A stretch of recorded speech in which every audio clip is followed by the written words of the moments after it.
Bismillahirrahmanirrahim. Assalamualaikum warahmatullahi wabarakatuh.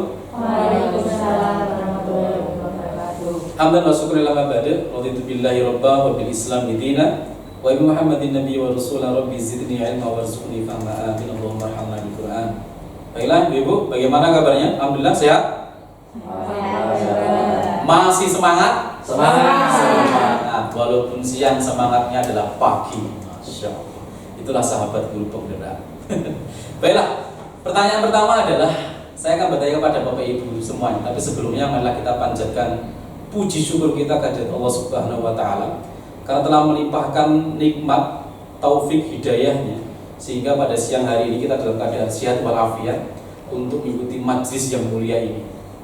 Yang kedua, sholawat serta salam teratur kepada baginda Rasul Muhammad sallallahu alaihi wasallam. Bapak Ibu semuanya, sebelumnya saya minta maaf telah mengganggu waktu ibu-ibu semuanya dan bapak, ya kan? Karena saya harus kumpulkan ibu di sini. Harapan kami adalah ikhlas sehingga ilmu itu juga akan masuk dengan keikhlasan juga. Baiklah, tadi saya berjanji akan bertanya kabar juga sudah. Sekarang saya akan bertanya. Saya bertanya kepada Pak Wahid. Biasanya saya manggil Mas ya. Di sini adalah Pak Wahid atau Pak Konan, ya. Pak Wahid, pertanyaannya adalah Pak Wahid bahagia tidak jadi guru? Oh, sangat bahagia. Bahagia? Bahagia. Dari dulu? Dari dulu. Lahir batin? Lahir batin. Mantap. Kalau Bu Iva? Bahagia. Yakin? Yakin. Dan Bu Iva inilah guru matematika. Sebuah tantangan bagi Bu Iva adalah bagaimana membuat dirinya bahagia dan membahagiakan muridnya.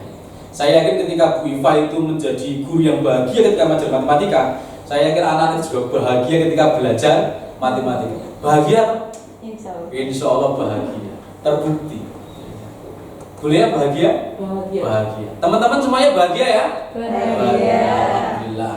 Berarti semuanya sudah punya niat tulus ikhlas untuk mengabdi pada anak. Nah, kenapa? Karena Ki Hajar Dewantara mengatakan seorang guru itu dianjurkan menghamba pada anak. Kok sampai menghamba sih? Akhirnya ada klarifikasi. Maksudnya menghamba itu adalah berpihak pada anak. Itulah seorang guru. Bukan berpihak pada materi saja, tapi berpihak pada anak. Nah, ibu-ibu semuanya, saya yakin Bapak Ibu di sini memiliki metode dan strategi mengajar berbeda-beda. Pak Wahid, Bu Lea, Bu Uyun, De Amai, Bu Ervi, Bu Iva, saya yakin semuanya memiliki strategi metode yang berbeda. Tapi saya yakin tujuannya adalah sama. Yaitu apa? Goalnya adalah mencerdaskan anak bangsa. Mantap. Guru itu masuk di gugulan, ditiru. Baiklah Bapak semuanya, Bapak dan Ibu-ibu, saya menyampaikan tentang pendapat Ki Hajar Dewantara tentang pendidikan. Nah, pendidikan, izinkan saya membaca ya, karena materinya buahnya epol ini. Pendapat Ki Hajar tentang pendidikan adalah pengajaran. Pendidikan dan pengajaran merupakan usaha persiapan untuk segala kepentingan hidup manusia, baik dalam hidup bermasyarakat maupun hidup berbudaya dalam arti yang seluas-luasnya. Rupanya pendidikan pengajaran kita tidak hanya terfokus pada bagaimana kita selesai pada materi saja, tapi ada hal yang penting, yaitu apa? Tentang kehidupan manusia di situ. Pendidikan menurut Ki Hajar Dewantara pula yaitu adalah tempat persemaian benih-benih kebudayaan dalam masyarakat. Ki memiliki keyakinan bahwa untuk menciptakan manusia yang beradab, ini goalnya adalah beradab. Sama seperti Rasulullah kita. Rasulullah itu adalah adab, ilmu, amal. Sama seperti Ki Hajar Dewantara. Ki Hajar Dewantara adalah untuk menciptakan manusia yang beradab, maka pendidikan menjadi salah satu kunci utama untuk mencapainya. Pendidikan dapat menjadi ruang berlatih dan bertumbuhnya nilai-nilai kemanusiaan yang dapat diteruskan atau diwariskan. Itulah pendidikan. Nah, itu menurut Ki Hajar Dewantara. Nah, berikutnya dasar pendidikan Ki Hajar Dewantara. Ki Hajar menjelaskan bahwa tujuan ini relevan dengan tujuan pendidikan nasional. Ya kan? Menurut Ki Hajar Dewantara, dasar pendidikan adalah bertujuan menuntun segala kodrat yang ada pada anak-anak agar mereka dapat mencapai keselamatan dan kebahagiaan yang setinggi-tingginya, baik sebagai manusia maupun sebagai anggota masyarakat. Oleh sebab itu pendidik hanya dapat menuntun tumbuh dan hidupnya kekuatan kodrat yang ada pada anak-anak agar dapat memperbaiki lakunya hidup, bukan dasarnya hidup, dan tumbuhnya kekuatan kodrat. Jadi rupanya anak-anak kita itu datang ke sini mereka sudah membawa kodrat masing-masing. Kodrat itu apa? Kodrat zaman dan kodrat alam. Dan perlu kita ingat, zaman kita dengan zaman anak itu berbeda. Makanya sekarang zaman anak sekarang, kodratnya zaman anak sekarang itu adalah mereka dihadapkan dengan pendidikan abad 21. Karena apa? Zaman mereka adalah zaman semacam ini. Zaman serba teknologi, makanya abad 21. Nah, karena zaman kita berbeda, kita tidak bisa memaksa anak itu kodratnya sesuai dengan zaman kita. Terkadang kita memaksakan anak itu harus begini, nggak bisa. Mereka punya kodrat masing kok. Kita berbeda kok. Gitu. Bahkan Ki Hajar mengatakan satu anak dengan anak yang lain kodratnya itu berbeda. Kita tidak bisa membandingkan. Anak pokoknya ini loh pinter, nggak bisa begitu. Karena kodratnya adalah berbeda. Dan kita sebagai guru tugasnya adalah sebagai pamomong, panuntun. Kita ngomong menuntun anak sesuai dengan kodrat mereka. Makanya kalau kita ada pembelajaran berdiferensiasi, itu kalau akan di sosialisasi yang akan datang saya sampaikan itu. Jadi sesuai dengan minat dan bakat dan kodrat anak. Nah, jadi kodrat kita sudah berbeda. Ingat, kodrat kita, zaman dan alam kita dengan anak berbeda. Makanya kita tidak bisa paksakan anak itu seperti gurunya. Seperti guru dulu itu loh begini-begini. Boleh menjadikan contoh, tapi ingat zamannya sudah berbeda. Alamnya juga berbeda. Anak satu dengan yang lain berbeda alamnya. Karena lingkungannya sudah berbeda kok. Dia lahir dari keluarga ini, pola asuhnya berbeda dengan keluarga yang temannya yang ini. Maka akan memiliki kodrat alam yang berbeda pula. Nah, bahkan Ki Hajar Dewantara dalam filosofi menuntun ini menyampaikan kalau pendidik itu seperti petani. Petani apa? Petani jagung atau petani padi. Petani yang memiliki tangan dingin. Bayangkan kalau kita menanam padi itu atau menanam jagung. Ketika menanam jagung, kalau itu tidak disemai, tidak melalui proses yang baik dan tidak melewati proses tangan dingin dari petani, maka jagung-jagung itu tidak akan bisa tumbuh dengan baik. Sama seperti murid kita. Kalau murid kita seperti jagung ini, kalau kita semai dengan baik, kita rawat dengan baik, maka akan menjadi jagung-jagung unggulan, menjadi murid-murid unggulan di situ. Itulah makanya Ki Hajar mengatakan guru itu seperti petani. Dan kita tidak bisa memaksa anak. Kalau padi itu ya jadinya padi. Kita tidak bisa memaksa padi menjadi jagung atau sebenarnya jagung seperti padi, nggak bisa. Itulah anak. Kita nggak bisa maksa harus begini. Tapi kodratnya ada dan kita sebagai guru adalah menuntun, tidak memaksakan kodrat yang ada. Tapi kalau sudah punya kodrat masing-masing, kita cuma mengarahkan saja. Jadi dalam proses menuntun, anak diberi kebebasan, namun pendidik sebagai pamomong dalam memberi tuntunan di sini dan arahan agar anak tidak kehilangan arah. Kita menuntun, memomong itu supaya apa? Supaya anak tidak kehilangan arah. Karena di era semacam ini, tantangan akan semakin tajam, semakin heboh, semakin hebat juga. Makanya harus ada arahan agar anak tidak kehilangan arah dan membahayakan dirinya. Seorang pamomong tidak dapat memberikan tuntunan agar anak dapat menemukan kemerdekaannya. Nah, di sini Ki Hajar Dewantara itu ingin mengkampanyekan, menggulirkan dulu tentang kemerdekaan belajar sehingga anak merasa kemerdekaan. Anak bebas berekspresi tapi dibatasi dengan arahan-arahan guru. Begitu. Nanti kita akan bahas tentang budaya positif. Nah, jadi kita hanya menuntun. Lah Pak, gimana Pak? Murid kita ini kan dari segi input saja sudah ada banyak yang bermasalah. Saya sempat diskusi dengan salah satu teman. Kalau sekolah itu inputnya dari sekolah yang lain, dia masuk ke SMA kita, kok dia sudah bagus, keluar bagus, itu biasa. Tapi kalau dia masuk ke sekolah kita, dia adalah anak yang biasa, keluar menjadi luar biasa, itu baru sekolah yang luar biasa. Kalau masuknya adalah inputnya biasa, keluarnya adalah output yang biasa, ya wis padha wae biasa, stagnan. Yang paling gagal itu adalah ketika masuk di sini dia adalah orang yang luar biasa, metu menjadi biasa saja. Keluar dari SMA menjadi biasa saja. Maka itu sebuah kegagalan. Berarti kita menyemai benih-benih yang berkualitas, karena perawatan kita yang kurang bagus akhirnya menjadi tidak bagus. Begitu. Saya lanjutkan. Karena masih banyak. Kodrat zaman dan kodrat alam itu sudah disampaikan. Berikutnya adalah kita akan bahas budi pekerti. Budi pekerti menurut Ki Hajar Dewantara. Budi pekerti atau watak atau karakter merupakan perpaduan antara gerak, pikiran, perasaan, dan kehendak. Budi pekerti dapat disebut juga dengan cipta, karsa, psikomotor. Cipta itu adalah kognitif, karsa itu adalah afektif, sedangkan psikomotor itu adalah karya. Kita punya karya. Baiklah. Jadi intinya adalah dalam filosofi Ki Hajar Dewantara ini, pendidikan yang paling utama itu adalah pendidikan keluarga. Pendidikan berasal dari keluarga. Makanya kita sebenarnya itu parenting itu penting. Ilmu kependidikan keluarga itu penting. Tapi bagaimanapun kita tidak bisa pungkiri, orang tua dari peserta didik kita adalah seorang pekerja. Banyak yang bekerja. Kalau kita adakan secara rutinitas mungkin akan menjadi kendala juga. Tapi kata Kak Hadi, keluarga menjadi tempat yang paling utama dan yang paling baik untuk melatih pendidikan sosial dan karakter bagi seorang anak. Keluarga merupakan tempat bersemayam pendidikan yang sempurna bagi anak untuk melatih kecerdasan budi pekerti, yaitu pembentukan watak individual.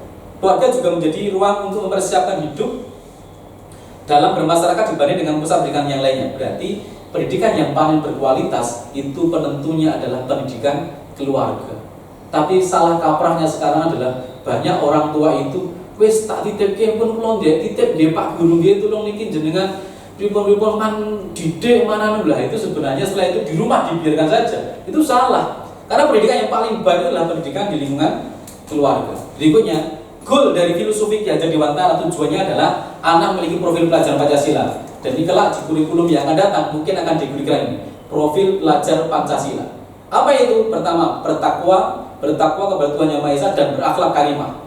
Itu harapannya yang tertanam pada sanubari anak kita. Yang kedua adalah gotong royong.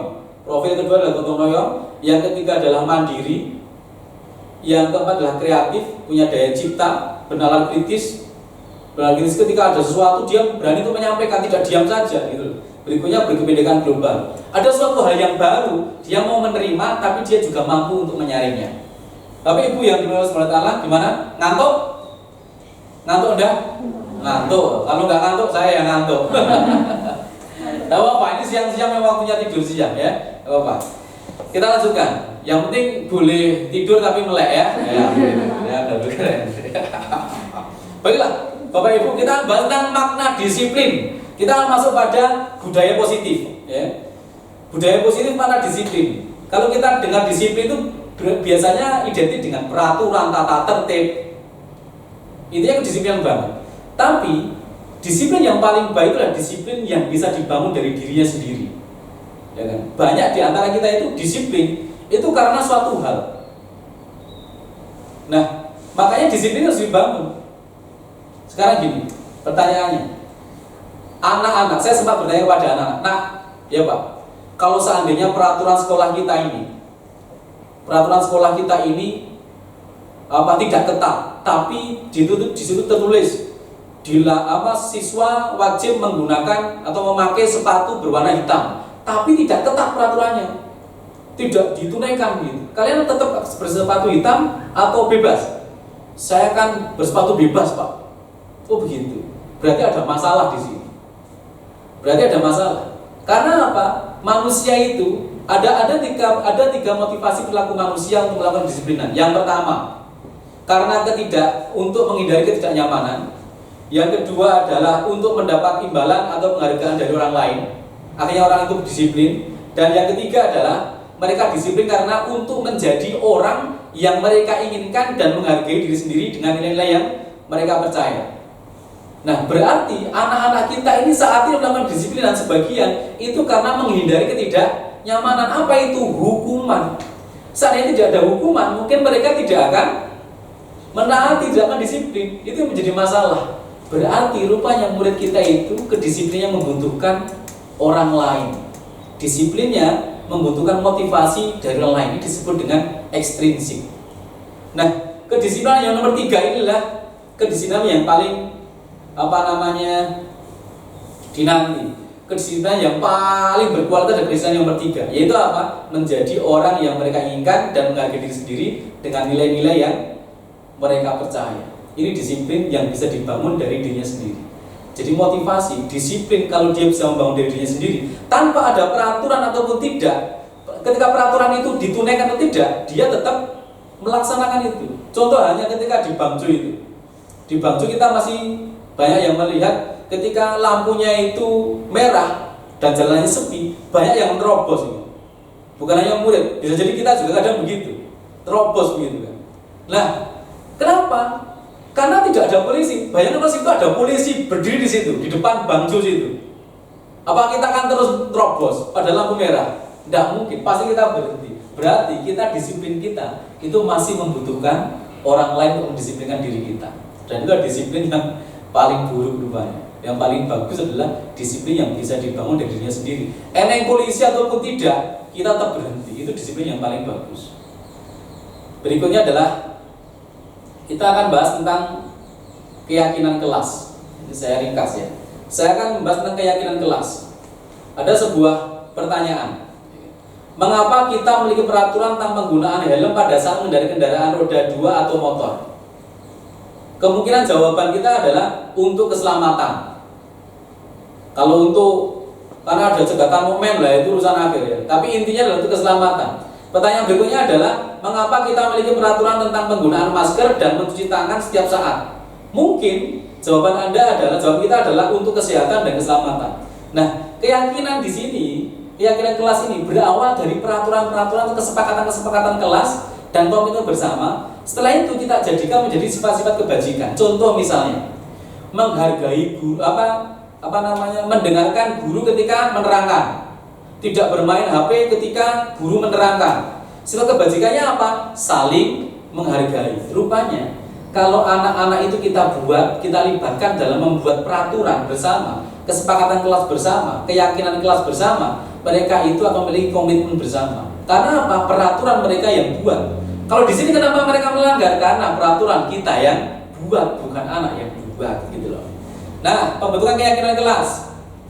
Bagaimana caranya? Yang pertama, ciri-cirinya apa? Keyakinan kelas bersifat abstrak daripada peraturan yang lebih rinci dan konkret. Keyakinan kelas berupa pernyataan-pernyataan universal, masih umum. Pernyataan keyakinan kelas senantiasa dibuat dalam bentuk positif. Contoh, tidak lari-lari ketika di kelas misalnya. Jawabannya berjalan di dalam kelas. Nah, makna negatifnya kita buang. Berikutnya adalah itulah keyakinan kelas. Sekarang kita bahas tentang kebutuhan dasar manusia. Orang melakukan kesalahan itu karena ada sesuatu hal yang gagal ia realisasikan. Yang pertama adalah kebutuhan bertahan hidup, survival. Nah, di sini akan ada suatu permasalahan. Kalau kebutuhan bertahan hidup itu tidak tertunaikan, maka anak itu bisa jadi akan berbuat suatu hal yang di luar nalar kita. Bisa jadi. Berikutnya adalah cinta kasih dan sayang. Kebutuhan diterima. Terkadang anak itu mencari-cari perhatian pada kita, melakukan suatu kesalahan. Itu karena mencari perhatian dari temannya atau kita. Karena apa? Karena bisa jadi di rumah dia itu tidak mendapatkan kasih sayang dari orang tuanya. Akhirnya mencari-cari kesalahan di sini. Berikutnya adalah penguasaan, kebutuhan pengakuan atau kemampuan. Kebutuhan ini berhubungan dengan kekuatan untuk mencapai sesuatu, menjadi kompeten, menjadi terampil, diakui atas prestasi dengan keterampilan kita. Anak-anak yang memiliki kebutuhan dasar akan kekuasaan atau penguasaan yang tinggi biasanya selalu ingin menjadi pemimpin. Mereka juga suka mengamati sebelum mencoba hal baru dan merasa kecewa bila melakukan kesalahan. Ini adalah orang yang memiliki kebutuhan dasar penguasaan. Berikutnya kebebasan. Kebebasan di sini adalah kebutuhan untuk bebas adalah kebutuhan akan kemandirian, otonomi, memiliki pilihan dan mampu mengendalikan arah hidup seseorang. Anak dengan kebutuhan kebebasan yang tinggi menginginkan pilihan. Mereka perlu banyak bergerak, suka mencoba-coba, tidak terlalu terpengaruh orang lain dan senang mencoba hal baru dan menarik. Inilah orang yang memiliki kebutuhan dasar kebebasan. Masalah lagi itu kesenangan. Nah, itu adalah tentang kebutuhan dasar manusia. Jadi ketika kita ada anak kita itu bermasalah, yang perlu kita tinjau dulu adalah kebutuhan dasar tersebut.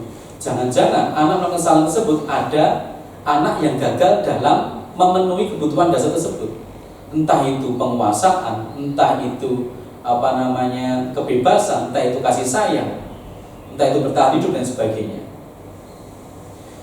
Nah, teman-teman semuanya, itu semua adalah bagian dari awal budaya positif. Masih ada lagi penerapan 5 posisi kontrol. Kita akan telaah bersama. Saat ini kita berada di posisi yang mana? Ada 5 posisi kontrol, ya kan? Menurut Dian Gosem dalam bukunya Restitution, Restructuring School Discipline, bahasa Inggris, mengemukakan bahwa guru perlu meninjau kembali penerapan disiplin dalam ruang-ruang. Ada kesimpulan dari 5 posisi kontrol. Yang pertama adalah sebagai penghukum, sebagai orang yang membuat merasa bersalah, sebagai teman atau monitor. Lah saat ini, atau sebagai manajer, saat ini kita di posisi yang mana ketika melihat masalah? Sebagai penghukum. Kalau penghukum nadanya suaranya tinggi, bahasa tubuh, mata melotot dan jari menunjuk mengading. Terlambat. Wah masih telat. Kok telatnya apa? Wah itu sudah penghukum. Wah ini kan sudah. Kami itu, jangan. Wah itu sudah. Wah itu penghukum. Yang depan-depan itu penghukum. Kasihan anaknya semacam ini. Akibatnya apa? Kalau kita menjadi penghukum, pertama, kemungkinan murid marah dan mendendam. Tenono, itu sebenarnya jopo tenono lah itu sudah pendendam. Agresif juga. Bisa jadi sesudah kembali duduk, murid tersebut akan mencoret-coret bukunya dan meja tulisnya. Saking wajib untuk oleh orang yang ngerti wong pirang-pirang gitu. Sakit hati. Itu kalau kita sebagai penghukum. Nah, kalau posisi kedua kita adalah membuat orang lain merasa bersalah, nada suaranya memelas. Kau pernah mesaki ibumu loh. Ibumu wis golek. Wah, kemarin saya sama Bu Yun sempat menerapkan itu ke tempatnya. Siapa itu? Bu Yun. Ferry. Mas Ferry ya. Karena saya sudah tidak bisa menggunakan sistem saya sebagai manajer. Saya sudah kesusahan. Akhirnya ya sudah. Saya menggunakan metode membuat dia merasa besar. Ini tontonan ibu, lihat ibumu. Ini sesinya Bu Yun. Lihat ibumu. Iya, dilihat. Ibumu ini yang mencari uang loh. Tapi saya tidak marah-marah. Tonton enggak begitu. Ibumu coba dilihat. Ibumu yang cari uang loh. Saya memelas. Tolong tuh. Katanya ibumu golek sayurmu bemu ngedol sayurmu bemu bonen-bonen. Kan mesakno. Ibu itu. Wah, ibunya sudah seakan-akan membuat anak ini menjadi merasa bersalah. Tapi rupanya itu ada dampak negatifnya, Bu. Akibatnya apa? Kita menjadi orang yang membuat merasa bersalah. Murid akan merasa bersalah telah mengecewakan ibu atau bapak gurunya atau ibunya sendiri. Murid akan merasa menjadi orang yang gagal dan tidak sanggup membagi orang lain. Bahayanya kalau kita menjadi orang yang membuat rasa bersalah itu ya. Akhirnya bagaimana? Tidak seperti murid tapi itu lebih baik daripada menjadi posisi kita sebagai seorang penghukum gitu. Berikutnya, kalau kita memposisikan kita sebagai posisi kontrol kita sebagai seorang teman, ada suaranya lah ramah, akrab, bercanda. Piye, kok iso ngene piye to? Kuwi yo ini soyo. Wah, bahasanya seperti akrab, teman gitu. Itu boleh. Tetapi ada akibatnya juga. Akibatnya apa? Murid akan merasa senang dan akrab dengan guru. Itu termasuk dampak yang positif. Hanya saja di sini negatif murid menjadi tergantung pada guru tersebut. Dia hanya tergantung dengan guru satu guru saja. Sedangkan guru yang lain dia tidak cocok. Bahaya dari sini itu. Kalau posisikan sebagai teman. Nah berikutnya sebagai pemantau. Nanti kita bisa lihat kita itu sebagai penghukum, sebagai pembuat rasa bersalah, sebagai teman atau pemantau. Pemantau itu apa? Nada suara datar, bahasa tubuhnya yang formal. Adi, kamu tahu kan bagaimana tindakan kamu ini bisa membahayakan teman kamu? Loh ini formal. Ini pemantau. Akibatnya apa? Murid memahami sanksi yang dijalankan karena telah melanggar salah satu peraturan sekolah. Guru tidak menunjukkan suatu emosi. Jadi ini profesional banget, mantau gitu. Berikutnya posisi yang kelima adalah manajer. Nada suara tulus, bahasa tubuh tidak kaku, mendekat ke murid. Itu adalah bahasa. Bagaimana perasaan murid dilakukan seperti itu? Ketika misalnya ada sebuah ungkapan, guru ngomong, Adi, apakah kamu mengetahui jam berapa sekolah dimulai? Tahu Pak, jam 7. Adi jawab begitu. Guru apa bertanya? Ya, jadi kamu terlambat. Kira-kira bagaimana kamu akan memperbaiki masalah ini? Adi menjawab, saya bisa menanyakan teman saya Pak untuk mengejar tugas yang tertinggal. Guru berkata lagi, baik, itu bisa dilakukan. Apakah besok akan ada masalah untuk kamu agar bisa hadir tepat waktu ke sekolah? Adi, tidak Pak, saya bisa hadir tepat waktu. Guru, baik, saya hargai usahamu untuk memperbaiki diri. Nah, ini posisi manajer. Posisi manajer di sini adalah kita menjadi pengarah. Anak itu tahu kesalahannya sendiri. Setelah itu dia mencari solusi nanti bagaimana. Setelah itu besok saya mau apa. Setelah itu kita sebagai manajer kita memberikan apresiasi. Nah, posisi manajer, pada posisi manajer maka suara guru sebaiknya tulus, ikhlas, orang getak-getak, orang leng-leng gitu. Jadi tidak perlu marah, tidak perlu meninggikan suara, apalagi menunjuk-nunjuk jari ke murid, berkecak pinggang begini, capeng begitu, nggak perlu. Dan bersikap seolah-olah menyesal, tampak sedih sekali akan perbuatan murid ataupun bersendagura menempatkan diri sebagai teman murid, tidak semacam itu. Tapi posisi manajer adalah tulus. Fokus adalah pada murid, bukan untuk membahagiakan guru atau orang tua. Murid sudah mengetahui adanya suatu masalah dan sesuatu perlu terjadi. Bila guru mengambil posisi memantau, guru akan melihat apa sanksinya dan apa peraturannya. Namun pada posisi manajer, guru akan mengembalikan tanggung jawab pada murid untuk mencari jalan keluar permasalahannya, tentu dengan bimbingan guru. Itulah disebut dengan 5 posisi kontrol. Kita bisa mengetahui kita berada di posisi yang mana. Pak Wakil pernah menjadi penghukum? Pernah.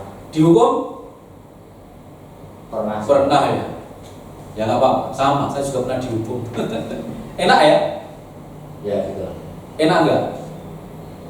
Ya enak. Nggak enak. Bu Evi pernah dihukum? Pernah. Enak nggak?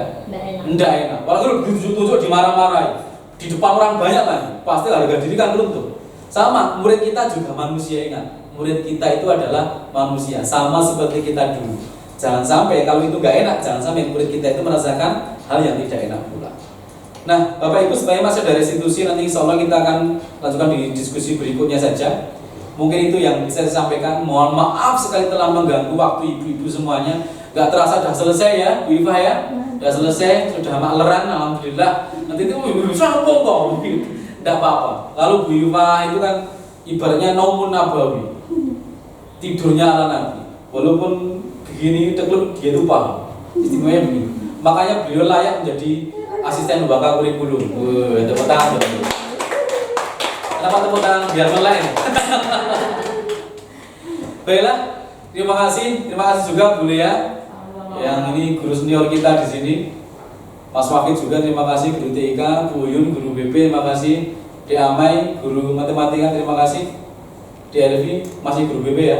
Masih ya, terima kasih. Bu Iva, masih setia dengan matematika juga ya? Insya Allah bahagia ya Bu ya? Bahagia. Alhamdulillah.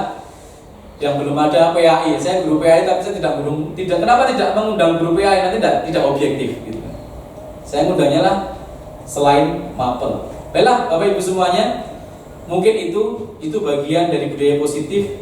Sebenarnya masih ada yang namanya restitusi. Jadi bagaimana anak seperti tadi itu, seperti dalam budaya psikotel sebagai manajer tadi.